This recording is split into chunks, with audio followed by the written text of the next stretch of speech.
Bismillahirrahmanirrahim. Assalamualaikum warahmatullahi wabarakatuh.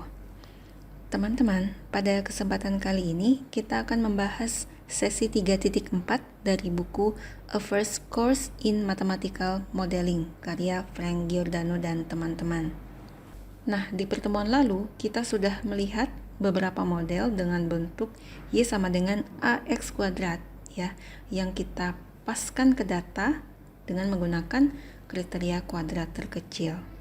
Nah, coba ingat lagi ya, di pertemuan lalu kita sudah mendapatkan model Y sama dengan 3,1869 X kuadrat ya, dengan menggunakan ya kriteria kuadrat terkecil. Nah, sekarang pertanyaannya ya, apakah model ini itu baik seperti itu? Nah, jadi teman-teman ya, salah satu cara untuk mengevaluasi apakah model itu baik atau tidak itu adalah dengan menghitung simpangan ya atau deviasi antara model dengan data yang aslinya. Nah, sekarang kita lihat lagi ya tabel 3.3 ya. Kita lihat ya, seperti ini datanya. Ya, jadi kita punya XI ya, yaitu 0,5, 1, 1,5, 2, dan 2,5. Sementara itu YI-nya adalah ya 0,7, 3,4, 7,2, 12,4, dan 20,1. Nah, sekarang kita lihat ya, data kita atau model kita itu adalah Y sama dengan 3,1869X kuadrat. Nah, sekarang dengan menggunakan model ini, maka nilai Y untuk X sama dengan ini ya adalah, ya kita hitung ya. Ya, kita punya Y sama dengan 3,1869X kuadrat. Berarti untuk X sama dengan 0,5, ya kita punya ya 0,79673. Ya, dan seterusnya ini kita copy saja ya, kita sudah mendapatkan ya nilai-nilai hampiran kita ya, seperti ini. Baik, nah kemudian ya kita hitung selisihnya ya. Jadi YI ya dikurang FXI atau di sini YXI ya, ini kita kurangkan saja. Maka ini kita punya min 0,09673 dan seterusnya ya. Jadi kita kurangkan ya nilai sebenarnya dengan nilai hampiran kita atau nilai model kita ya. Maka kita dapatkan ini, teman-teman. Nah, sekarang coba kita kuadratkan ya. Ya, jadi ini kita kuadratkan, kita akan peroleh hasil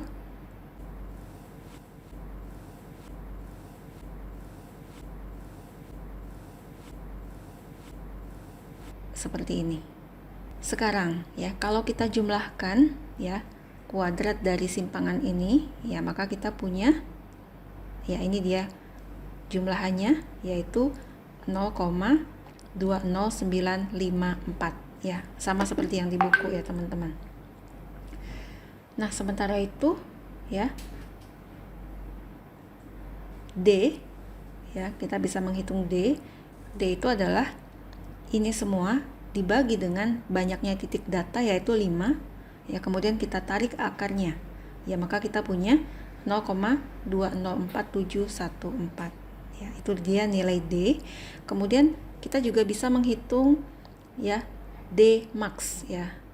Apa itu D max? Ya, itu adalah nilai terbesar dari harga mutlak simpangan ya. Jadi di sini kan harga mutlak simpangannya kita bisa gunakan absolut ya. Nah, kita lihat di sini yang terbesar itu adalah ya pada saat ya X-nya sama dengan 2 ya. Jadi D max-nya adalah 0,3476.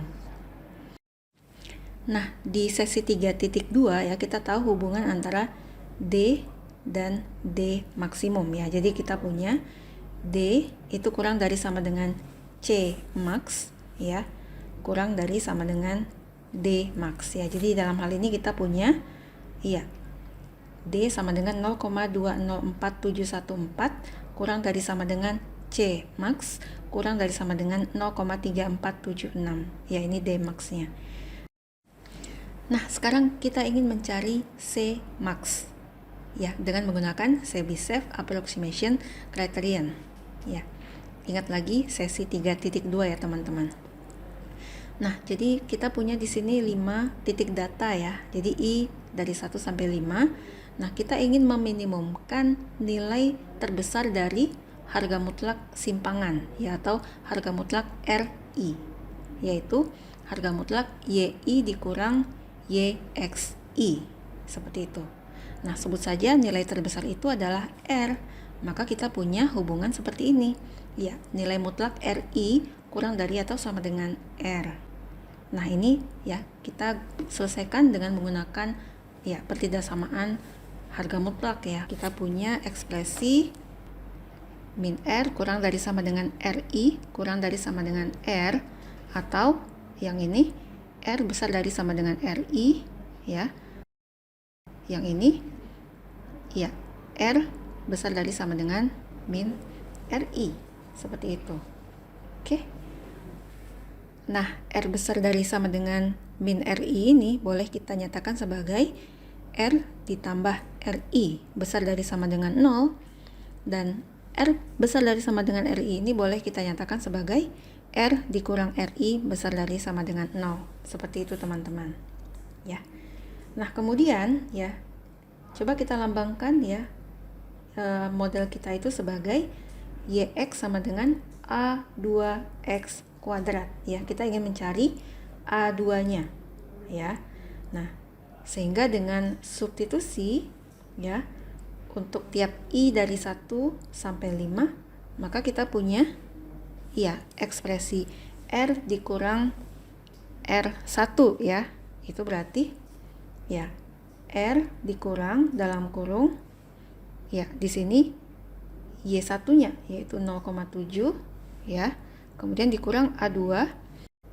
Nah, X1-nya adalah 0,5 ya. Berarti ini 0,5 dikuadratkan, berarti ini hasilnya adalah ya R dikurang dalam kurung 0,7 dikurang 0,25 A2. Dan ini semuanya besar dari sama dengan 0. Oke, lanjut ya. Untuk yang R plus R1 ya, maka kita punya R plus ya dalam kurung 0,7 dikurang 0,25 A2 besar dari sama dengan 0. Demikian seterusnya untuk keempat titik yang lainnya ya. Jadi kita substitusikan saja. Yang ini Y2-nya adalah 3,4 dan X2-nya itu adalah 1 ya, maka kita punya seperti ini ya. Dan untuk R plus R2-nya kita punya seperti ini, teman-teman ya. Dan seterusnya sampai di X5 ya. Oke, nah silakan teman-teman cek ya. Nah, setelah kita susun ya model kita seperti ini ya. Ya, tentunya fungsi tujuannya adalah kita ingin meminimumkan R ya dengan kendala ini semua. Nah, bagaimana cara menemukan R? Ya, tentunya kita gunakan program linear ya, atau bolehlah kita gunakan software ya Lindo untuk menyelesaikan ya soal ini ya. Kita akan dapatkan R-nya. Oke, kita langsung saja ke Lindo. Nah, baik, ini dia teman-teman ya. Pada saat kita run ya, kita solve, maka kita mendapatkan R-nya adalah 0,28293 ya. Dan ya A2-nya itu adalah ya 3,17073. Nah, jadi dengan ditemukannya R sama dengan 0,28293 ini, nah berarti kita sudah bisa ya mengurangi ya deviasi terbesar kita dari semula D max sama dengan 0,3476 menjadi C max sama dengan 0,28293. Nah, 0,28293 ini adalah nilai yang terbaik ya. Maksudnya kita tidak bisa menguranginya lagi menjadi lebih kecil dari 0,28293 ini ya deviasinya. ya di model Y sama dengan AX kuadrat kita tadi. Nah, sekarang kita sudah punya 3 estimasi ya dari parameter A ya untuk model Y sama dengan AX kuadrat kita. Yang pertama A-nya adalah 3,1869 ya di sesi lalu ya. Kemudian kita juga punya A-nya adalah 3,1368 dan yang terakhir adalah ya A-nya adalah 3,17073 ya. Yang ini yang baru saja kita temukan. Nah, pertanyaannya adalah mana ya di antara 3 kandidat nilai A ini yang terbaik ya. Baik, nah sekarang untuk mengetahuinya marilah sama-sama kita hitung ya masing-masing deviasi ya dari model kita ini ya terhadap nilai Y yang sebenarnya. Oke, kita punya tabel seperti ini ya, silakan teman-teman lihat. Ya, jadi ini tentunya jumlahan kuadrat dari deviasinya ya, itu adalah 0,20954. Sementara itu nilai terbesar dari harga mutlaknya untuk model pertama ini adalah ya 0,3476. Oke, kemudian untuk model yang kedua ya, jadi jumlahan ya dari kuadrat selisihnya ini adalah 0,3633 dan nilai terbesar dari harga mutlaknya itu adalah 0,495. Kemudian untuk A yang ketiga ya, model yang ketiga, maka kita punya ya jumlahan kuadrat dari simpangannya itu adalah 0,2256 ya, dan nilai terbesar dari harga mutlaknya itu adalah ya kita lihat ya 0,28293 seperti itu. Oke, nah sekarang coba teman-teman lihat ya ketiga model ini ya, kira-kira mana yang terbaik. Nah, kita lihat di tabel ya. Nah, jadi masing-masing model itu punya keunggulan dan kelemahannya ya. Nah, jadi contohnya untuk model 1 dia nilainya yang paling kecil ya itu pada saat kita melihat jumlahan kuadrat dari simpangannya ya, seperti itu. Nah, sementara itu ya model yang ketiga ya yang baru saja kita temukan tadi ya, Chebyshev. Nah, itu pada saat kita melihat nilai terbesar dari harga mutlak simpangannya, nah ini nilainya paling kecil seperti itu gitu ya. Nah, untuk model yang kedua ini teman-teman bisa lihat ya, ini nilainya paling besar di antara dua model yang lainnya. Nah, akan tetapi bukan berarti model yang kedua ini yang paling jelek ya teman-teman ya. Mengapa? Nah, karena ternyata kecilnya nilai jumlahan kuadrat simpangan ya, ini bukan satu-satunya kriteria bahwa model itu bagus teman-teman ya. Juga nilai terkecil dari maksimum harga mutlak simpangannya ini ya. Nah, dia bukan satu-satunya kriteria bahwa model itu bagus. Oke. Nah, sebagai ilustrasi, coba kita lihat keempat buah data ini ya. Nah, andai kata kita punya model ya Y sama dengan X ya untuk fit atau untuk mengepaskan data tersebut ya. Nah, teman-teman lihat ya, kita punya gambar A, B, C, dan D ini ya.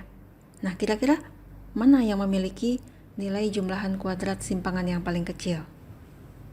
Iya, ternyata kalau teman-teman hitung, keempat-empatnya ini memiliki jumlahan kuadrat simpangan yang sama seperti itu ya. Nah, boleh kita verifikasi dengan Excel ya, seperti ini. Dia sama ya, sama-sama 10.